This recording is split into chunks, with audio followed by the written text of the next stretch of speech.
श्री ज्ञानदेव समर्थ सद्गुरु गजानन महाराज की, मौली ज्ञानेश्वर महाराज की जय, जगद्गुरु तुकाराम महाराज की जय। हरे राम राम राम हरे हरे, हरे कृष्ण कृष्ण कृष्ण हरे हरे।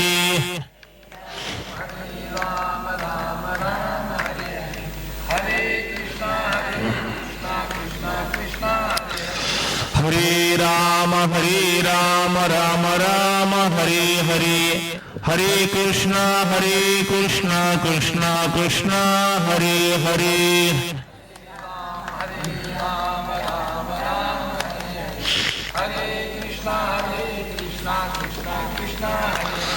हरे राम राम राम हरे हरे, हरे कृष्ण कृष्ण कृष्ण हरे हरे।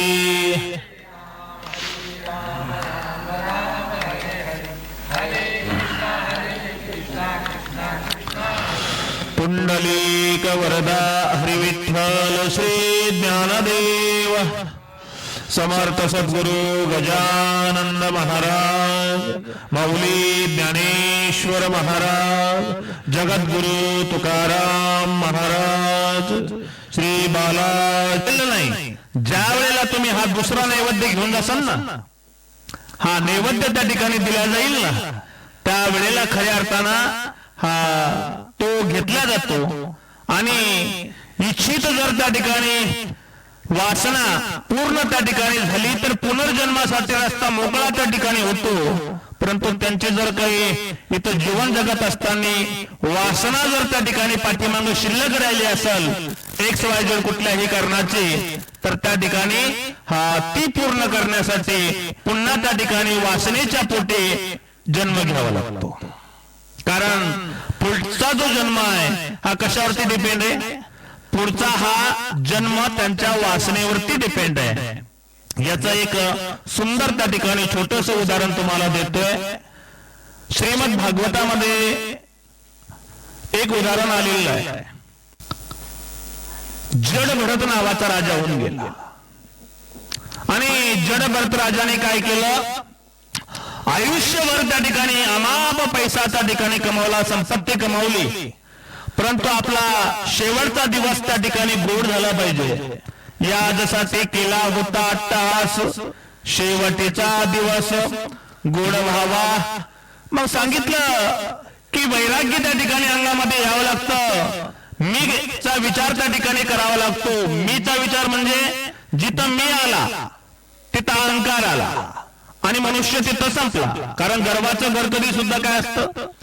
अहंकाराचा वारा न लागो राजसा, माझ्या विष्णुदासा भाविकासे।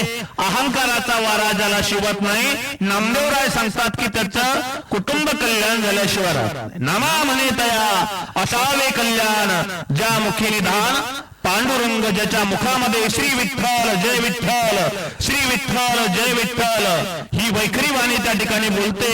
ही नाही का जीव त्या ठिकाणी हे शब्द तिच्यावरती नाचतात, ती वाणी त्या ठिकाणी तरते। आणि खऱ्या अर्थाने हे करत असताना आपल्याला सर्व गोष्टीचं स्मरण असणं अत्यंत त्या ठिकाणी गरजेचं आहे। म्हणून ज्ञानोबरायाने सांगितलं की मी सुद्धा प्रपंच त्या ठिकाणी केला, काय अवघाची संसार सुखाचा करीन आनंदे भरीन तिन्ही लोका।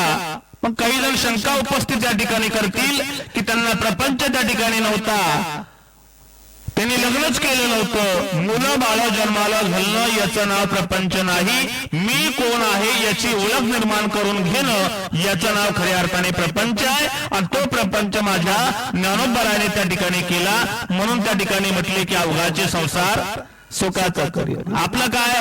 हम दो हमारे दो ने, आता हमारा एकच त्या ठिकाणी आहे। छोटा मोठा आपला त्या ठिकाणी परिवार त्या ठिकाणी असतो, त्याच्यातच आपण गुरपडतोय नाही का। परंतु ज्ञानोबरायाने सांगितलं माझं कुटुंब सांगू का तुम्हाला? माझ्या कुटुंबाची ओळख देत असताना ज्ञानोबा एक ओवी त्या ठिकाणी लिहितात. माझं कुटुंब असं आहे, वसुदैव कुटुंबकम. बराक ओबामा पाठीमागे आपल्याकडे आले होते, काय राष्ट्राध्यक्ष अमेरिकेचे. त्यांनी आपल्या संस्कृतीचं वर्णन त्या ठिकाणी करावं, कारण हिंदुस्थानची संस्कृती ही काय, वसुधैव कुटुंबकम. तर या ठिकाणी खऱ्या अर्थाने त्या संस्कृतीचं पालन आपल्या हातामधून त्या ठिकाणी झालं पाहिजे. काय बोलत होतो मी याच्या अगोदर? त्याच्या अगोदर काय सांगत होतो?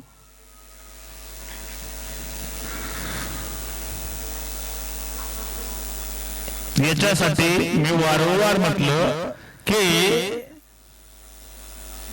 प्लीज केअरफुली लक्ष त्या ठिकाणी असू द्या, रेंज मध्ये त्या ठिकाणी राहा. आउट ऑफ कव्हरेज जर त्या ठिकाणी सुरू झालं तर रेंज त्या ठिकाणी बाहेर चालल्या जाते. तुमचं झालंय कसं, बसले तुम्ही मनाना इथं आणि धडाना इथं आहे, वृत्तीनं आणि मनाना कुठे आहे, बाहेर त्या ठिकाणी आहे. आणि चित्त नाही नामी, चित्त नाही नामी तरी ते व्यर्थ. काय सांगितलं, जर चित्त तुमचं या ठिकाणी नसेल तर हे सगळं व्यर्थ आहे सज्जन. काय परमार्थ जर करायचा असेल तर परमार्थ करण्यासाठी काय पाहिजे तुम्हाला सांगतो, शरीर आहे. शरीर चालण्यासाठी शरीरामध्ये काय पाहिजे, पित्त पाहिजे. प्रपंच आहे, प्रपंच चालवण्यासाठी काय पाहिजे, वित्त पाहिजे, पैसा पाहिजे. त्याच्याशिवाय संसार हा होऊ शकत नाही. आणि परमार्थ जर करायचा असेल तर परमार्थ करत असताना काय पाहिजे, चित्त पाहिजे. चित्त हे ठिकाणावर पाहिजे. चित्त नाही नामी तरी ते व्यर्थ. चित्ते तुझे पाय डोळा रूपाचे ध्यान, अखंड मुखी नाम तुमचे वर्णावे गुणा. त्याच्या नावाचं गुणगान करत असताना आपलं लक्ष त्याच्या वृत्तीशी एकरूप असणं, याचं नाव उपवास आहे महिला मंडळ. काय उपवास म्हणजे काय, आजचा दिवस कोणता आहे, मंगळवार आहे. मंगळवार आहे, कोणाचा दिवस आहे हा, आज मंगळवार नाही का. आणि देवीचा वार तुम्ही समजताय, सोबतच मंगळवार हा कोणाचा जन्मदिवस आहे, अगदी बरोबर सांगितलं गुरुजीने. हे मार्मिक उत्तर आहे. हनुमंतरायाचा जन्म कधी झाला, हनुमंतरायाचा जन्म हा मंगळवारी झालेला आहे. शनिवारी म्हणतात लोक, शनिवारी नाही. शनिवार हा शनिदेवाचा आहे, मंगळवार हा हनुमंतरायाचा आहे. म्हणून मंगलम भगवान विष्णू मंगलम गरुडध्वजः मंगलम पुंडरीकाक्षो मंगला येतनो हरिः. मी कोण आहे याची ओळख निर्माण होणं, याचं नाव त्या ठिकाणी प्रपंच त्या ठिकाणी आहे. मी जड भरत राजा सांगत होतो. काय सांगत होतो, गाडी कुठूनही सुटली तर शेवटी बरोबर डेपोत जमा त्या ठिकाणी झाली पाहिजे. हे महत्वाचं त्या ठिकाणी सूत्र आहे. जड भरत राजाने खऱ्या अर्थाने मीचा विचार केला. मीचा विचार करत असताना नेमका साराचा विचार, सार काय असार काय, खरं काय खोटं काय, नीती काय अनिती काय, न्याय काय अन्याय काय, या सर्व गोष्टीचा विचार त्या ठिकाणी केला. आणि कळाल्याच्या नंतर त्या ठिकाणी राज्य त्यागलं आणि वनामध्ये त्या ठिकाणी गेला. कशासाठी, उद्धार करण्यासाठी. त्याग करावा लागतो. त्यागाशिवाय त्या ठिकाणी भगवंताची प्राप्ती नाही. विचाराला वैराग्याची जोड द्यावी लागते. विचार म्हणजे काय, आता विचाराची जर गुरुजी एक परिभाषा केली, वेदांताच्या भाषेमध्ये सांगितलं, साहित्याच्या भाषेमध्ये जर आपण त्या ठिकाणी बोललो तर याचा अर्थ असा आहे, तुकोबराय म्हटले, क्षणोक्षणी हाची करावा विचार, करावया पार भव सिंधू. तेच पंडित निश्चलदासजी विचार सागर नावाचा ग्रंथ आहे, त्याच्यामध्ये त्याने लिहिलं. काय लिहितात ते, विचार कशाला म्हणतात, सत्संगतेने आत्मा हा अविनाशी क्रियारहित पासून तद व्यतिरिक्त सर्व विनाश आणि चंचल आहे असा ज्या वृत्ती आत्मनिश्चय केला जातो त्या वृत्ती आत्मनिश्चयाला काय म्हणतात? विवेक म्हणतात, विचार म्हणतात. ते सुभाषितकार वर्णन करतात, कोहम कतमिदम जातम कोवे कर्ताश विद्यते उपादान किमस्ति विचार सोयमी दृश्याः. कशाचा विचार? सारासाराचा विचार. हा लक्षात आल्याच्या नंतर त्या ठिकाणी आला जो महालामध्ये राहत होता, झोपडीमध्ये जीवन जगू लागला, वैराग्य त्या ठिकाणी आलं. वैराग्य म्हणजे काय? इह लोकापासून ब्रह्म लोकापर्यंत अनुकूल असलेल्या भोगाच्या त्यागाच्या इच्छेला काय म्हटलेलं आहे? वैराग्य म्हटलेलं आहे. आणि ते वैराग्य कसं असलं पाहिजे? विवेकासहित वैराग्याचे बळ बगबगीत ज्वाळा अग्नी जैसा. अग्नी जसा प्रज्वलित त्या ठिकाणी होतो, भेदभाव असतो का त्याच्या ठिकाणी? दादा एखाद्या वनाला समजा वनवा लागल्याच्या नंतर हे वाळलेलं काष्ट आहे, लाकूड आहे, हे ओलं आहे, असा भेदभाव करता का ते? तिथं फक्त वाळलेच लाकडं जळतात, ओले जळत नाही का? एकदा आग लागल्याच्या नंतर दादा सरसगट त्या ठिकाणी वनाला आग त्या ठिकाणी लागून जाते, त्याच्या ठिकाणी भेदभाव त्या ठिकाणी राहत नाही. तसं मनुष्य जन्मामध्ये खरं ज्ञान झाल्याच्या नंतर मी कोण आहे नाही का हे कळल्याच्या नंतर शरीर गेल्याच्या नंतर दुःख होत नाही. आपण रडतात का? रडता शरीर गेलं नाही का, तो देह सोडून गेला म्हणून त्या ठिकाणी रडायला येतं. रडायला कशासाठी येतं? चांगल्या आठवणीमुळं, चांगल्या काम करत होते याच्यामुळे त्या ठिकाणी रडायला येतं. का? गेले ते दिवस राहतील त्या आठवणी.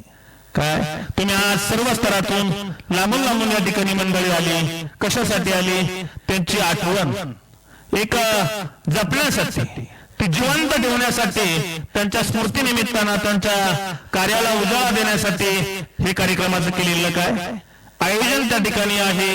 म्हणून खऱ्या अर्थानं हे आपण लक्षात त्या ठिकाणी घेतलं पाहिजे की एक लक्ष्मी वल्लभा तयाजवळे. कारण लक्ष्मीचे प्रकार सांगत असताना अनेक प्रकारचे प्रकार त्या ठिकाणी सांगितले. त्याच्यामध्ये जडभरत राजा असा म्हणतोय, मी लक्ष्मीही त्यागली दारा धन दारा पुत्र जन बंधू सोयरे तिशून सर्व मिथ्या हे जाणून शरणरी गा देवासी. त्याने काय सांगितलं? मी प्रपंचात सगळं काही कमवलं, जे करायला पाहिजे ते केलं, परंतु अंतिम सत्य मला त्या ठिकाणी कळालं. अंतिम सत्य फक्त खरं काय की ऐमात्मा ब्रह्म सत्य तो विठ्ठला कागा हा दाविला जगताकार. या जगतामध्ये फक्त परमात्मा सत्य आहे, बाकी सर्व काही त्या ठिकाणी मिथ्या आहे. हे कळालं म्हणजे जीवन त्या ठिकाणी सफल त्या ठिकाणी होतं. आणि शेवटी काय झालं की एक दिवस जंगलामध्ये गेल्याच्या नंतर हरणाचा कळप त्या ठिकाणी आला. हरणाचा कळप आल्याच्या नंतर पाणी पिऊ लागले आणि पाणी पित असताना इकडून वाघाने डरकाळी फोडली. वाघाने डरकाळी फोडल्याच्या नंतर वाघ येतो. कोणी थांबल का? पाणी पिता पिताच त्या ठिकाणी पाणी प्यायचं सोडून दिलं. जीव वाचवासाठी हरण सैरा वैरा त्या ठिकाणी सुसाट त्या ठिकाणी पळत सुटले. त्याच्यामध्ये गंमत अशी झाली, एक हरिण त्या ठिकाणी सगर्भ अवस्थेला प्राप्त होतो. पळता पळताच त्या ठिकाणी ते व्याल्याच्या नंतर त्या ठिकाणी ते पाडस त्या ठिकाणी तसंच त्या ठिकाणी पडलं आणि तो पुढे निघून गेल्याच्या नंतर हे दृश्य कोणी पाहिलं? राजा जड भरताने त्या ठिकाणी पाहिलं. पाहिल्याच्या नंतर स्वतःची आई तर त्या ठिकाणी आपला जीव वाचवण्यासाठी सोडून त्या ठिकाणी गेली आणि खऱ्या अर्थाने याचं रक्षण आता करायचं कोणी? जवळ गेला ते नन्हसं बालक त्या ठिकाणी उचललं, हांजारलं गुंजारलं, वात्सल्य कारुण्य ममता असणी हा जिव्हाळा दिला त्याला धुतलं, आपल्या कुटियामध्ये त्या ठिकाणी आणल्याच्या नंतर त्याच्यासाठी मग रानातलं कवळं त्या ठिकाणी दूध असेल दपान असेल त्या ठिकाणी द्यायचा. आता ज्याचा वेळ खऱ्या अर्थाने चिंतनामध्ये जायला पाहिजे होता तो चिंतामध्ये चालला. काय कशासाठी गेला होता? उद्धारासाठी गेला होता, तरुण जाण्यासाठी गेला होता, पण पाठीमाग चिंता लागली. काय की हरण आहे, याला त्या ठिकाणी जगवायचं आहे, जगवण्यासाठी रानामध्ये जावं लागल, कवळं कवळं गवत शोधावं लागल, दूध त्या ठिकाणी बघावं लागल, त्याला वेळेच्या वेळेला खाऊ घालावं लागल, प्यायला पाणी द्यावं लागल. अधिक वेळ त्याच्यामध्ये चालला आणि एक दिवस असं झालं, काही कालावधी ते राहिलं आणि हरणाचा कळप त्या ठिकाणी आला. माझे जातीचे मज भेटू कोणी, त्याने ते पाहिलं आणि ते जे पिल्लू होत ते हरणाच्या कळपामध्ये निघून गेलं. निघून गेल्याच्या नंतर राजा जडभरताला असं वाटलं की दररोज त्या ठिकाणी हे पाडस जात होतं, पाणी पित होतं, खात होतं, कुट्यामध्ये परत येत होतं, पण नेमकं आज आलं कसं नाही, कुठं गेलं, या हेतूने त्याचा शोध घेऊ लागला. खऱ्या अर्थाने इकडं पाहिलं तिकडं पाहिलं, 40 दिशा त्या ठिकाणी पाहिल्या, परंतु शोध त्या ठिकाणी लागला नाही. शेवटी चिंता करू लागला की कसं असेल, काय खात असेल, पाणी पिलं असेल का, कोणी मारला असेल का, वाघाने शिकार केली असेल का, अनेक विचार त्याच्या डोक्यामध्ये येऊ लागले. आणि हा विचार करता करता याच्या आयुष्याची वेळ संपली. कोणाच्या? राजा जडभरताच्या आयुष्याची वेळ त्या ठिकाणी संपली. हा आयुष्याचा तुटला धागा, ज्या वेळेला आयुष्याचा दोरा हा त्या ठिकाणी तुटतो ना, त्यावेळेला कोणी सुद्धा त्या ठिकाणी कामी त्या ठिकाणी येत नाही. काय क्षणभंगुर नाही भरवसा, वारे सावध तोडा मायाशा, काही नचले मग गळा पडेल पासा, पुढे हुशार थोर आहे वळसागा. त्यासाठी काय करा, राम राम स्मराधी, क्या जीवन की प्रक्रियास हाथों में लिया नहीं तेरा घास, अंतवंत में देहा नित्य शोकता शरीरिनाहा. हे आपल्या लक्षात त्या ठिकाणी आलं पाहिजे. हे शरीर जात आगवे, नाशवंत स्वभावे, आणि म्हणून या तो झुंजावे पंडू कुमारा. हे पंडूच्या कुमारा, हे अर्जुना, उत्तिष्ठत जाग्रत प्राप्य वराने बोधत, उठ जागा हो आणि काय कर, जागा हो. उठा जागे वारे आता, स्मरण करा पंढरीनाथा, भावे चरणी ठेवा माथा, चुकवी व्यथा जन्माच्या. या काही जेवणाच्या आपल्याला त्या ठिकाणी वाटतं, परंतु खऱ्या अर्थाने जीवनाची व्यथा चुकवता त्या ठिकाणी आली पाहिजे. व्यथा शब्दाचा अर्थ काय? दुःख. व्यथा नसावी म्हणून त्यासाठी कथा करावी लागते. काय व्यथा नसावी म्हणून कथा त्या ठिकाणी करावी लागते. आणि कथा कोणाच्या प्रित्यर्थ केल्या जाते? जो पुण्यात्मा आहे त्याच्या प्रित्यर्थ केल्या जातं. म्हणून आसराई हे पुण्यात्मा आहे, म्हणून त्यांच्या या उत्तर कार्याला हे ज्ञानोबरायच्या नाही का ओवीचं चिंतन या ठिकाणी घडतंय. हे महत्वाचा त्या ठिकाणी भाग. प्रत्येकाच्या वाट्याला हे भाग्य नाही येत.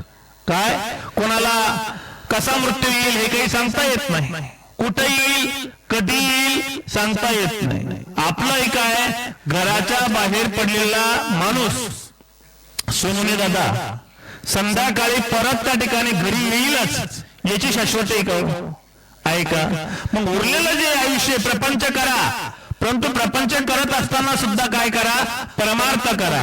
काय ही 3 सूत्र आपल्या जीवनामध्ये असलं पाहिजे. ज्ञान असलं पाहिजे, पण ते ज्ञान हे विज्ञानवादी असलं पाहिजे. विज्ञान असलं पाहिजे, पण ते विज्ञान हे अध्यात्मवादी त्या ठिकाणी असलं पाहिजे. ही त्रिसूत्री ज्याला त्या ठिकाणी जीवनामध्ये साकारता येते त्याचा प्रपंच हा त्या ठिकाणी सफल होतो. म्हणून त्यांचा प्रपंच कसा झालेला आहे? कारण ज्याचा प्रपंच हा कारण वडील जाऊन किती वर्ष झाली? 7 का 7 वर्ष वडील गेल्याच्या नंतर त्यांच्या पश्चात सुद्धा कशाची सुद्धा त्या ठिकाणी कमी न पडू देता समर्थपणाने त्या ठिकाणी प्रपंचाला, मुलाबाळांना नाही का कुटुंबाला चालवण्याचं काम ज्या मातोश्रीनं त्या ठिकाणी केलं. म्हणूनच त्या ठिकाणी म्हणावं लागल, यादसाठी केला होता अट्टहास, शेवटीचा दिवस गोड व्हावा, तुका म्हणे का मरण्याची सरे आणि उत्तमाचे उरे कीर्ती मागे. म्हणून आई म्हणजे एक लक्ष्मी असते. आता लक्ष्मीचे अनंत प्रकार त्या ठिकाणी आहे, कारण लक्ष्मी जर गेली तर माणसाच्या जीवनामध्ये काय येते, उदासीनता येते ना. तसं आई म्हणजे काय, एक लक्ष्मीचं रूप आहे. आ म्हणजे आत्मा आणि म्हणजे ईश्वर. कारण ज्या वेळेला छोटं मोठं संकट जर असेल तर आई त्याचा सामना करते, पण मोठं जर संकट असेल, वादळ वारा असेल, त्यासाठी बापाची आवश्यकता आहे.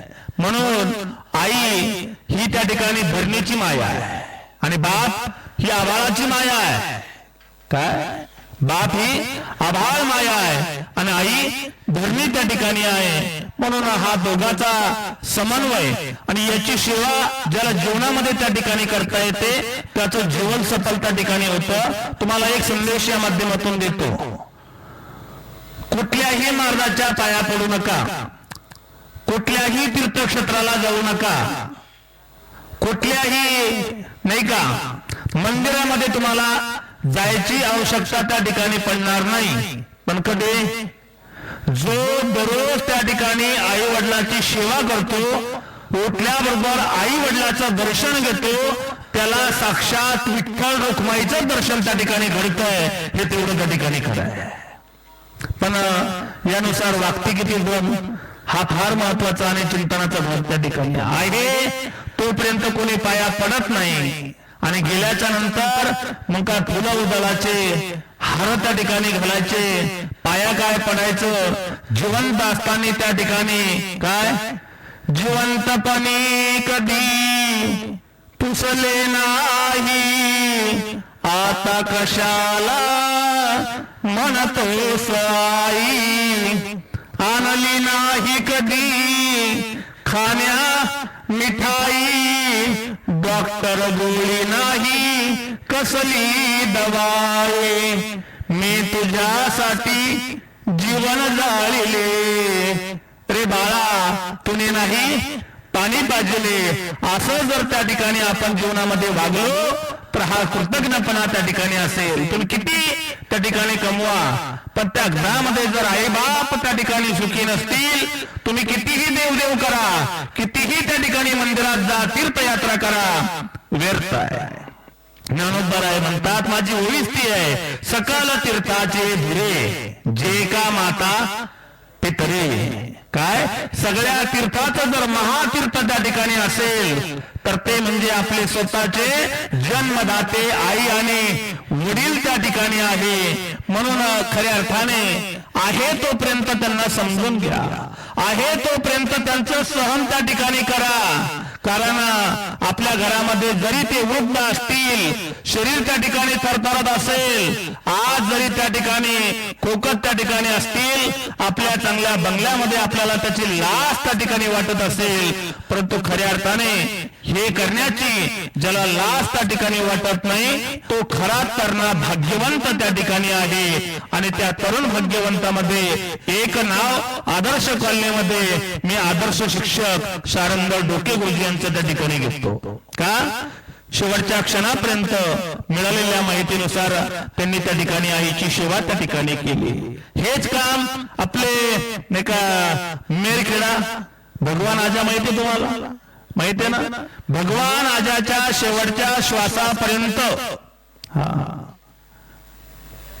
म्हणजे ज्यांनी भारत मातेची सेवा त्या ठिकाणी केली, रंगनाथ फौजी साहेब, त्यांनी शेवटची शुश्रूषा काय स्वतःच्या हाताने करायचं काम त्या ठिकाणी आपल्या बापाचं करताना मी स्वतः त्या ठिकाणी पाहिलं. मग त्याच्यामध्ये त्यांचे सुपुत्र आले आजाच्या समोर, आता नुकतेच जगन काका आले नाही का, भास्करराव असतील, जाधव कुटुंब असेल, आदर्श घेण्यासारखा आहे. म्हणून फक्त बोलून सेवा होत नाही, तोच आदर्श शारंग डोके गुरुजी असेल, हा डोके परिवार या ठिकाणी असेल, घेण्यासारखा त्या ठिकाणी आहे. म्हणून खऱ्या अर्थाने भाग्यवंता घरी भजन पूजन त्याचे वाटप आहे, रघुनंदन म्हणून लक्ष्मीचं ते रूप त्या ठिकाणी असतं. लक्ष्मीचे अनंत रूप आहे. त्याच्यामध्ये तन लक्ष्मी आहे, वन लक्ष्मी आहे, धन लक्ष्मी आहे, विचार लक्ष्मी, विजय लक्ष्मी, महालक्ष्मी, साम्राज्य लक्ष्मी, ऐश्वर्य लक्ष्मी, नारायण लक्ष्मी, ग्रह लक्ष्मी, कडक लक्ष्मी आणि शेवटची त्या ठिकाणी आहे भाग्य लक्ष्मी. किती प्रकार आहे? किती प्रकार सांगितले मी लक्ष्मीचे? लक्ष्मीचे 15 प्रकार सांगितले. किती? 15 प्रकार आहे. आणि या 15 प्रकारामध्ये जी आपली ही असते ही ग्रह लक्ष्मी. कोणती लक्ष्मी? ग्रह. आणि ही लक्ष्मी आपल्याला त्या ठिकाणी तारण्याचं काम त्या ठिकाणी करत असते. म्हणून खऱ्या अर्थाने एक आसराईच्या निमित्ताने सेवा करण्याचा योग आज या ठिकाणी खऱ्या अर्थाने देवगा राजा बालाजी महाराजांच्या पुण्य पावन नगरीमध्ये या ठिकाणी आला. वास्तविक पाहता जर आपण या ठिकाणी जीवन व्यवस्थित त्या ठिकाणी जगलो नाही तर माणसाला अंतिम सत्य काय भैया? अंतिम सत्य त्या ठिकाणी खरं आणि खोटं, चांगलं आणि वाईट, आणि त्याच्यामध्ये स्वर्ग आणि नरक. चांगले काम जर केले तर त्या ठिकाणी यज्ञाधिक कर्माची प्राप्ती काय? स्वर्ग. हा ते याच्यासाठी भुकू लागलं. खंती ते न करा होय गाढव कुत्रा. कोणी म्हणायला नको की वायाळ मार्गाच्या प्रवचनाला कुत्र बी नव्हतं, म्हणून ते कुत्र बी या ठिकाणी आलं आणि ते भुंकू त्या ठिकाणी लागलं. देवा, मला त्या ठिकाणी पिंडा जन्म देत असताना कुठलाही दे, मला त्याची खंत नाही. काय भले तू मला कुत्रा कर, पण कुठला कर? तुझ्या दारातला कर. म्हणून खंती ते न करा होय गाढव कुत्रा. कारण जीवनामध्ये अंतिम सत्य त्या ठिकाणी एकच आहे. काय? नोट करा प्लीज, अंडरलाईन टू पॉइंट. काय? तुम्ही माडीवर संसार करा, तुम्ही माडीवर संसार करा, परंतु काडीभर सुद्धा तुमच्या सोबत येणार नाही. परंतु तुम्ही काडीभरच परमार्थ करा, तुमच्या सोबत आल्याशिवाय राहणार नाही. म्हणून परमार्थ महाधन जोडे देवाचे चरण. देवाचे चरण ज्यांना त्या ठिकाणी प्राप्त होतील ते आपण त्या ठिकाणी केलं पाहिजे. आणि यातून आपल्याला प्राप्त काय करायचं? पाया कोणाच्या पडायचं? मी सांगितलं, जो आईवडिलाची सेवा करतो, आईवडिलाच्या पाया पडतो, आईवडिलाचं दर्शन घेतो, त्याला कोणाच्याच पाया पडायची आवश्यकता नाही. काय?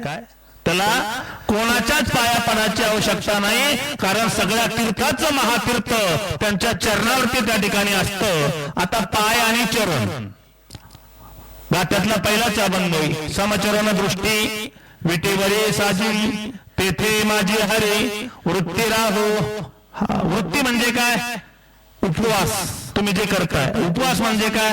दिवसभर पोटाला उपाशी मारणं, याचं नाव काय? उपवास आहे का? अजिबात नाही. काय? अजिबात नाही. उपवास. उप म्हणजे जवळ आणि वास म्हणजे राहणे. वृत्तीने भगवंताच्या जवळ एकरूप राहणे याचं नाव उपवास आहे. दिवसभर पोटाला उपाशी मारणं याचं नाव अजिबात उपवास नाही. कारण अन्नमय प्राण आहे.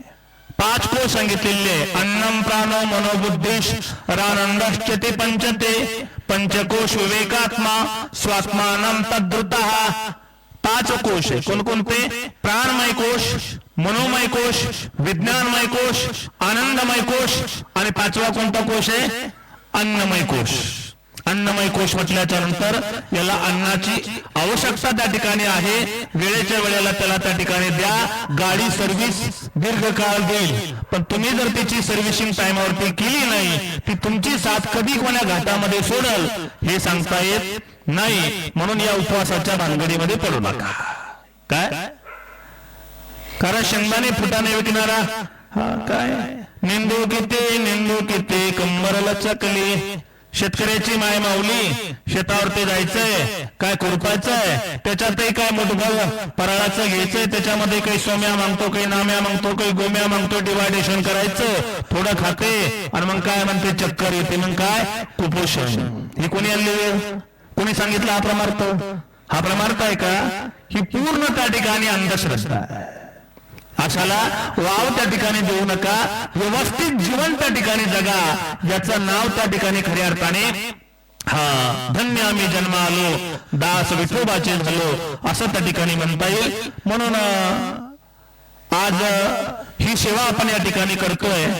जर व्यवस्थित त्या ठिकाणी आपण कार्य केलं नाही तर शेवटी अंतिम काय, नरकाला जावं लागेल. नरकाचे प्रकार किती आहे? नरकाचे प्रकार हे त्या ठिकाणी 28 प्रकारचे नरक सांगितले. त्याचं वर्णन नाही करत मी, वेळ माझी संपत आली. काय 28 प्रकारचे नरक सांगितले.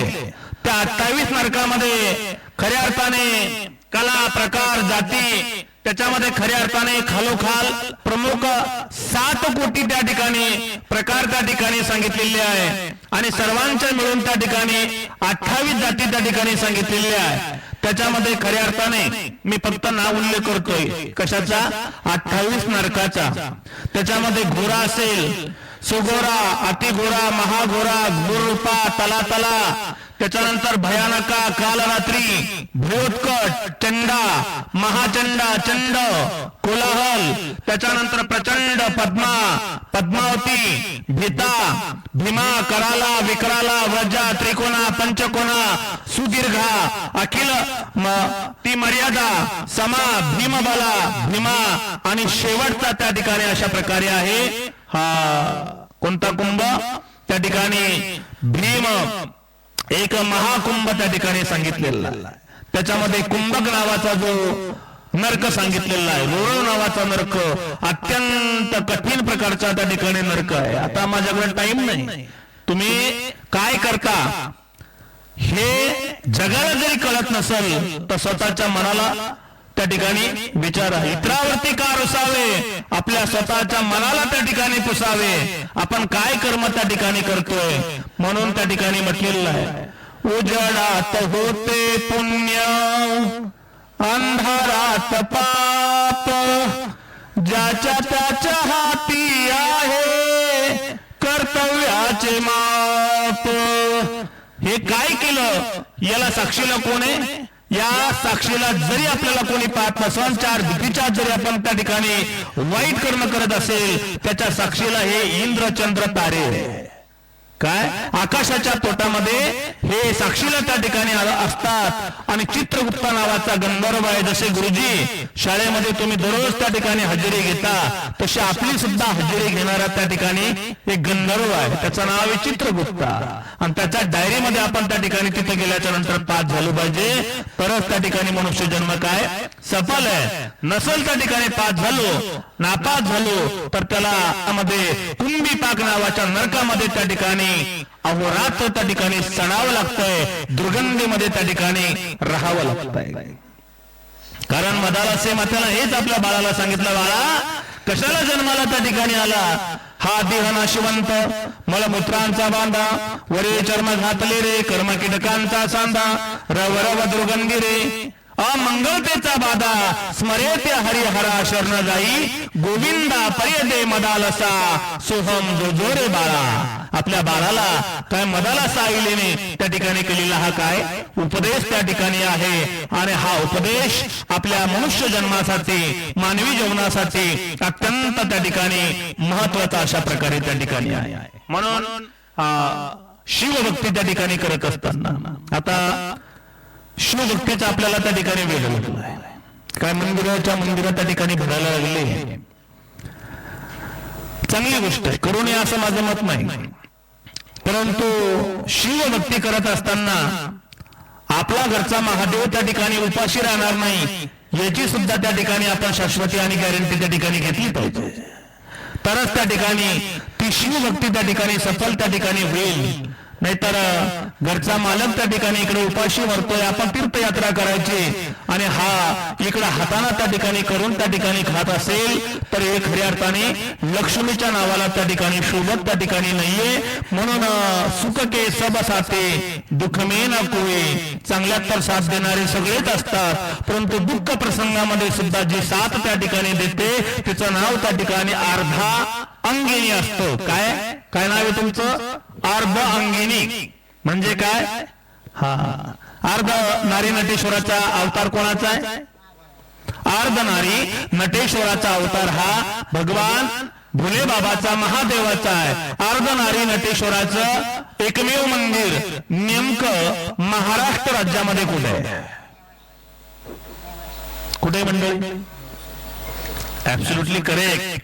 हा कमीत कमी दिलाखाली अंधार नाही. काय अर्धनारी नटेश्वराचं एकमेव मंदिर हे नेवाशालाच त्या ठिकाणी आहे. जा आणि अर्धनारी नटेश्वराचं त्या ठिकाणी काय दर्शन त्या ठिकाणी करा. स्त्री आणि पुरुष मिळून एक अंग निर्माण होतं, तेव्हा पूजा महापूजा करायचा अधिकार आहे.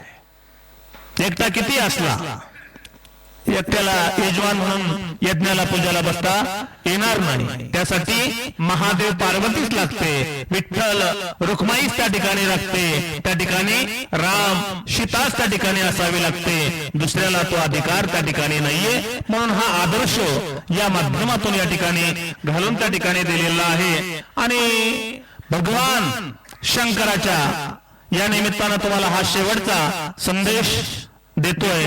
भगवान शंकराच्या महादेवाच्या मंदिरामध्ये तुम्ही शिवभक्ती करायला त्या ठिकाणी जाता. त्या अगोदर भजन करी महादेव रामपूजी सदाशिव. आता पंढरपूरला गेल्याच्या नंतर सगळ्यात पहिलं दर्शन कोणाचं हो बाबा? नाही, सगळ्यात पहिलं दर्शन कोणाचं? माझी भाषा लक्षात येऊ लागली ना. हे पहा, मला सांगा की टोपीवाले बाबा, तुमच्या डोक्यामध्ये या ठिकाणी खऱ्या अर्थाने टोपी आहे का टोपी डोकं आहे? टोपी आहे, डोक्यात टोपी आहे का टोपी डोकं आहे? कशात काय? टोपी डोकं आहे, डोक्यात टोपी नाही का? नेमकं कशात काय हे साधं जर लक्षात येत नाही, प्रमार्थ होईल लेकराच्या गोष्टी. ते काही लेकराच्या गोष्टी नाही. याच्यासाठी अधिकारच असावं लागेल, याच्यामध्ये मुरावं लागेल. लोणचं सुरुवातीला थाट असतं, आंबट असतं, पण ते कालांतरानं मुरल्याच्या नंतर काय होतं? गोड त्या ठिकाणी लागतं. त्यासाठी प्रमार्थामध्ये आयुष्य हे झिजावं लागतं, तेव्हा तो गोडपणा कुठेतरी निर्माण त्या ठिकाणी होत असतो. म्हणून या ठिकाणी सगळ्यात पहिलं दर्शन हे कोणाचं आहे? चंद्रभागे स्नान विधी तो हरिकथा. त्याच्यानंतर पहिलं दर्शन कोणाचं? पहिली पायरी कोणती? पहिली पायरी नामदेव पायरी त्या ठिकाणी आहे. नामदेव पायरी झाल्याच्या नंतर दुसरं दर्शन कोणाचं आहे? कानोपात्रा त्या ठिकाणी असेल, चोकोबारा त्या ठिकाणी असतील. त्याच्यानंतर पुढे कोण आहे? भगवान परमात्मा कितव्या दारामध्ये? 7व्या दारामध्ये. एवढा टाइम नाही राहिला माझ्याकडे, कारण पुढे कोण आहे? गरुड हनुमंत पुढे पहाते वाट, स्वर्गीचे सुरवर, स्वर्गीचे सुरवर घेऊन आले बोंबाट. कधी? सकाळी होते द्वार मग काय खुल्लं झाले मुक्तद्वार, लाभ झाला रोकडा, विष्णुदास नामा उभा घेऊन काकडा. काकडा आरतीला द्वार खुल्लं त्या ठिकाणी केलं जातं. आणि मग त्या ठिकाणी भगवंताचं काय होतं? समचरण दृष्टी विटेवरी साजेरी, ते दर्शन त्या ठिकाणी होतं. तेव्हा सांगायचं तात्पर्य असं आहे की महादेवाच्या मंदिरात तुम्ही गेले, सगळ्यात पहिलं दर्शन कोणाचं? Please my question is answer quick fast, no time waste. सगळ्यात पहिलं दर्शन नंदीचं. बर, सगळ्यात पहिलं दर्शन तुमच्या माहितीसाठी नंदीचं नाही, सगळ्यात पहिलं दर्शन मंदिराच्या पहिल्या पायरीचं. तुम्ही म्हणाल पहिल्या पायरीचं का? पहिली पायरी कोणाची? देवाच्या दर्शनाच्या अगोदर पहिली पायरी नामदेव पायरी. तसं पहिली पायरी ही कोणाची पायरी आहे? ही भक्ताची पायरी आहे. पहिला मान भक्ताला, नंतर भगवंताला. तर पहिली पायरी. त्याच्यानंतर पुढे गेल्याच्या नंतर दर्शन कोणाचं? मंदिरामध्ये पुढे गेल्याच्या नंतर दर्शन आहे कासवाचं. प्रत्येक मंदिरामध्ये काय असतं? कासव असतं. कासव कशासाठी? ज्या पद्धतीने कासवाने आपले इंद्रिय ही अंकुचन केलेले आहे, ताबा त्याच्यावरती मिळालेला आहे. आज मंगळवार आहे. जो जितेंद्रिय आहे, जितेंद्रियम बुद्धिमत्ता देवतां वरिष्ठं वातात्मजं वानरयुद्ध मुख्यं श्रीरामदूतं शरणं प्रपद्ये. काय हनुमंतरायाला शूर आणि वीर का म्हटलं, महाबली का म्हटलं? त्याचं कारण आहे त्यांनी इंद्रियाला त्या ठिकाणी जिंकलेलं आहे. जिंकावा संसार येणे नामे तरी शूर. ज्याने इंद्रियाला जिंकलं तो खरा त्या ठिकाणी शूर आहे. म्हणून या ठिकाणी त्याचा आदर्श घ्यायचा आहे. त्या कासवाचं दर्शन आता देवळात चाललं ना, मंदिरात चाललं ना, मग आता स्वतःची इंद्रिय आवरा. ह्या डोळ्याला वाईट त्या ठिकाणी बघू देऊ नका. का? कारण डोळे भरून या पाहिन तुझी मुख, ह्याची माझं सुख दे देवा. कान भरून या ऐकीन तुझी कीर्ती, ह्याची माझं विश्रांती दे देवा. आणि गेल्याच्या नंतर वाणीला सांगायचं आहे काय? बोलावा विठ्ठल, पाहावा विठ्ठल, करावा विठ्ठल, जीव भावे. हे काम या इंद्रियाला सांगायचं आहे. नाहीतर डोळ्यानं वाईट जर त्या ठिकाणी पाहिलं, काय म्हणाले ना ते बाबा, काय म्हणाले? तिथं मुरळ्या असतात. कोणत्या मुरळ्या कळालं तुम्हाला? मुरळी. कोणती मुरळी? मुरळी म्हणजे खऱ्या अर्थानं त्या ठिकाणी हा इथं स्त्रीला ही उपमा त्या ठिकाणी दिलेली आहे. काय? तिथं माया आहे. म्हणजे जिथं जीव आहे तिथं माया आहे. जिथं माया आहे तिथं शिव आहे. जीव आणि शिव हे सोबतच आहे. जन्म आणि मृत्यू ही सांगड त्या ठिकाणी आहे. तसं मंदिरामध्ये गेल्याच्या नंतर सुद्धा माया आहे. आणि भगवंताचं दर्शन करायचं असेल, जोपर्यंत मायेपासून दूर होत नाही तोपर्यंत देवाचं देवदर्शन होत नाही. If is a character. शंका घेण्याचं ते मात्र या ठिकाणी कारण नाही. कारण काय? अरे इच्छा मुरलीस पाहू नका, पडाल नरकाद्वारी, सावध होनी भजने लागा, देव करा कैवारी, मल्हारीची वारी न माझ्या मल्हारीची वारी. काय? इच्छा मुरली जर तुम्ही त्या ठिकाणी पाहिलं देवळामध्ये गेल्याच्या नंतर, हा त्यांचे रूप नका पाहू. तुम्हाला जर रूप पाहायचं असेल तर कुणाचं पहा? रूप पाहता लोचनी सुख झाले हो साजनी. तेव्हा त्या ठिकाणी सुखाची प्राप्ती झाल्याशिवाय राहणार नाही. तिथे जर या मुलीच्या तुम्ही छंदाला नांदाला लागले तर ती तुम्हाला नरकाला, देवळात जाऊन सुद्धा देवदर्शन करून सुद्धा नरकाला घेऊन गेल्याशिवाय राहणार नाही. म्हणून सावध व्हा, भजनी लागा, देव करा कैवारी. तोच आपला त्या ठिकाणी कैवारी त्या ठिकाणी आहे. तेव्हा त्याचं दर्शन होतं. त्याच्या पुढे गेल्याच्या नंतर मग आता महत्वाचा पॉइंट आहे. आता पुढलं दर्शन कोणाचं? बस एवढं सांगायचं, प्रवचन पूर्ण.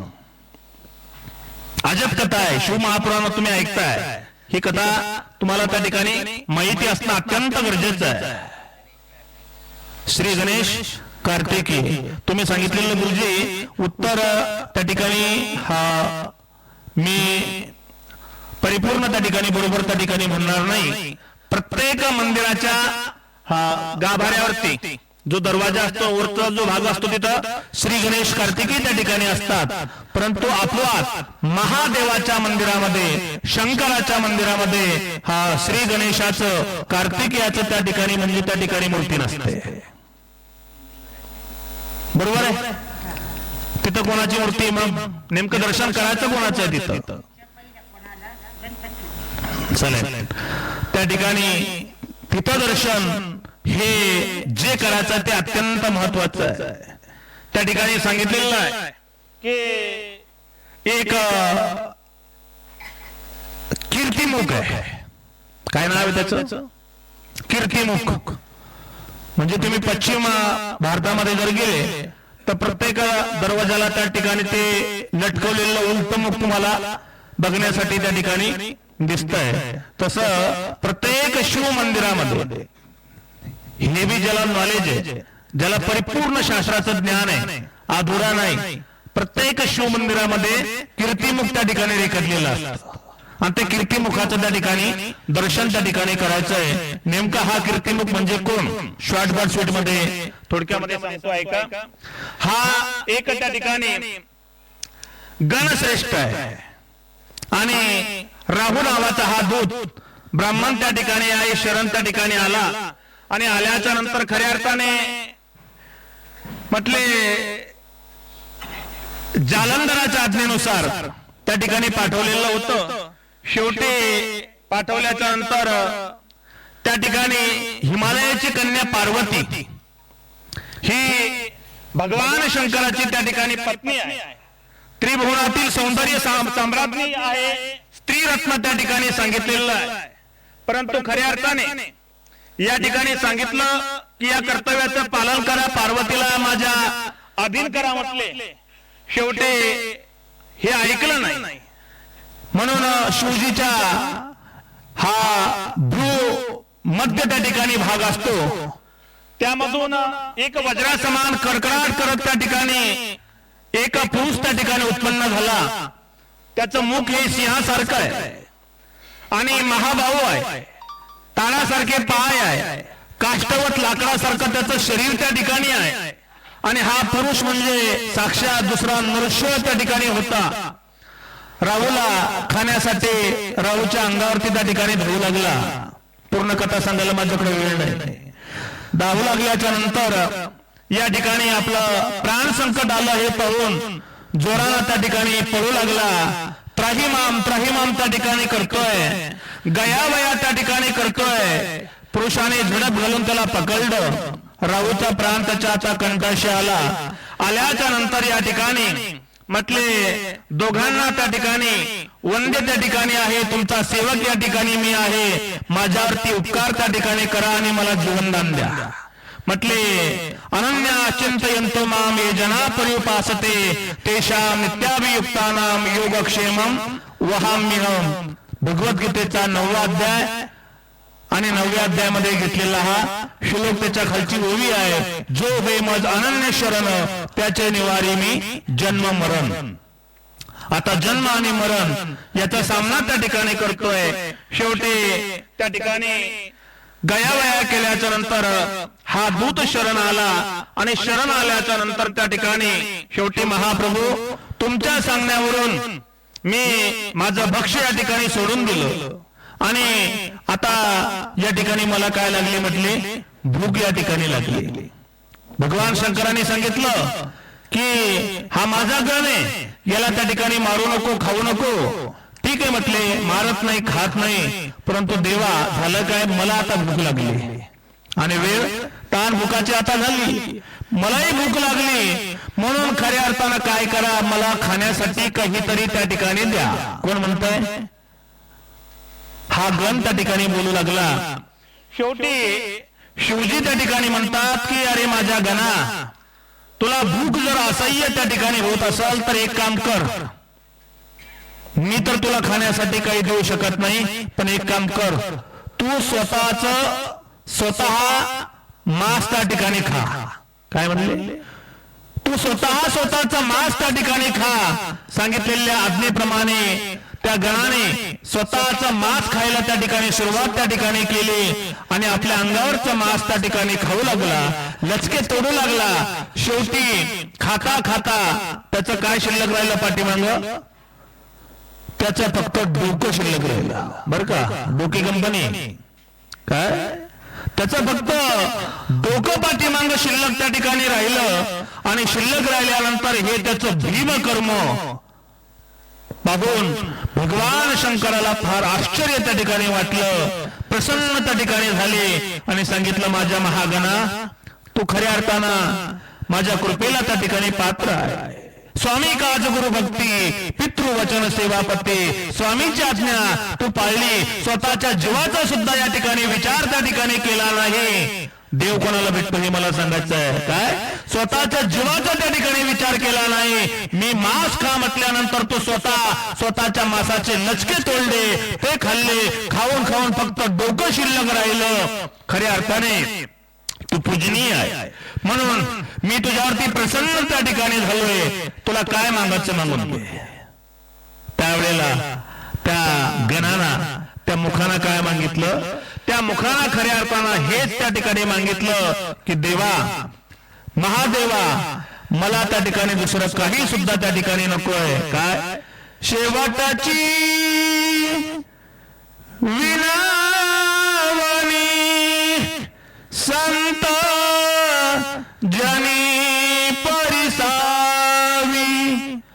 विसरतो न पडावा माझ्या देवा तुम्हासी. काय माझ्या देवा तुमचा मला कधीही विसर त्या ठिकाणी पडता कामा नाही. दिह जाओ अथवा राहो पांडुरंगी दृढ भाऊ. म्हटले त्या ठिकाणी काय करा, दृष्टांना भयभीत करशील नाही. म्हटले एक काम करा, जिथं तुमचं त्या ठिकाणी द्वार आहे त्या द्वारावरचा एक द्वारपाल म्हणून काय मला त्या ठिकाणी जागा त्या ठिकाणी द्या, म्हणजे मी कधी तुमच्यापासून त्या ठिकाणी दूर त्या ठिकाणी राहणार नाही. भगवान महादेवाने त्यांना आशीर्वाद दिला. म्हटले तू येणाऱ्या जनावराला त्या ठिकाणी भीती दाखवशील. म्हटले अजिबात तसं मी काही करणार नाही. म्हणून महादेवाच्या मंदिरावरती एका महाद्वाराला त्या ठिकाणी एक मुख, फक्त मुंडक त्या ठिकाणी लटकवलेलं असतं. ते दुसरं तिसरं कोणाचं नसून त्या मुखाचं नाव आहे कीर्तिमुख. काय नाव आहे त्याचं? कीर्तिमुख. आणि या कीर्तिमुखाचं जोपर्यंत तुम्ही दर्शन करत नाही तोपर्यंत भगवान शंकराचं शिव दर्शन त्या ठिकाणी होत नाही. आता किती जणांनी कीर्तिमुखाचं दर्शन केलं मला हात वरती करून सांगा. म्हणजे आपली शिवभक्ती खरी का? म्हणून आपली शिवभक्ती कशी करावी हा सुद्धा संदेश नाही का स्वर्गीय आसरा माऊलीच्या या 13वीच्या निमित्ताने उपस्थित या ठिकाणी जनता जनार्दनाला देण्याचा हा एक कार्यक्रम आपण या ठिकाणी खऱ्या अर्थाने आयोजित त्या ठिकाणी केला. आणि त्यानुसार खऱ्या अर्थाने हा कार्यक्रम सुद्धा या ठिकाणी संपन्न त्या ठिकाणी झाला. बघता बघता या ठिकाणी खऱ्या अर्थाने जी आपली नियोजित वेळ होती ती या ठिकाणी संपलेली आहे. म्हणून सांगत असताना एवढंच या ठिकाणी सांगेल की अशाच प्रकारची आई वडिलाची सेवा आपण त्या ठिकाणी करत चला. हा डोके कंपनीचा एक आदर्श आपण आपल्या डोळ्यासमोर ठेवून खऱ्या अर्थाने हा जीवनामध्ये पदक्रमण त्या ठिकाणी करावं हीच त्यांना एक आदरांजली श्रद्धांजली त्या ठिकाणी मी स्वतः या राज्याचा आंतरराष्ट्रीय संत परिषदेचा एक नवनियुक्त फक्त घोषणा त्या ठिकाणी झाली, अजून त्या ठिकाणी म्हणजे पूर्ण मी त्या ठिकाणी 4 घाटामध्ये त्या ठिकाणी घेतला नाही, परंतु आंतरराष्ट्रीय संत परिषदेचा राज्यमंत्रीपदी निवड त्या ठिकाणी झाली. आणि खऱ्या अर्थाने आज निवड झाल्यानंतर पहिली सेवा देण्यासाठी खऱ्या अर्थाने आसरामाईच्या या 13वीच्या निमित्ताने आदर्श कॉलनी देऊळगाव राजा नगरीमध्ये या ठिकाणी आलो. या कार्यक्रमाचं थेट लाईव्ह प्रसारण करणारे आपला हा संदेश आवाज आणि आसरामाईची ही कीर्ती नाही का एक जीवनामध्ये कायमची आठवण त्या ठिकाणी राहावी. कधी तुम्ही मोबाईल उघडला कधी चॅनल ब्रह्मांड नायक नावाचं चॅनल आहे काय गजानन महाराज यांचं ब्रह्मांड नायक नावाचं हे चॅनल. या चॅनलचे आमचे सन्माननीय गणेश भाऊ सुमने दादा हा मुक्ताईनगर रात्री कुठे होते जळगावमध्ये मुक्ताईनगरला होते. आता शूट करण्यासाठी इथं आपल्यामध्ये या ठिकाणी आले. त्यांनी आपल्याला कॅप्चर या ठिकाणी केलेला आहे आणि त्या निमित्तानं ही एक आठवण कायमस्वरूपी त्या ठिकाणी जिवंत राहील हा विश्वास या ठिकाणी देतो. आणि दिलेली सेवा मी माझे गुरुदेव गुरुनाम गुरु जोग महाराज वारकरी शिक्षण संस्था आळंदी देवाचे माझे जन्मदाते आई वडील यांच्या चरणावरती समर्पित करतो आणि या वेळेला या ठिकाणी थांबवतो. रामकृष्ण हरी.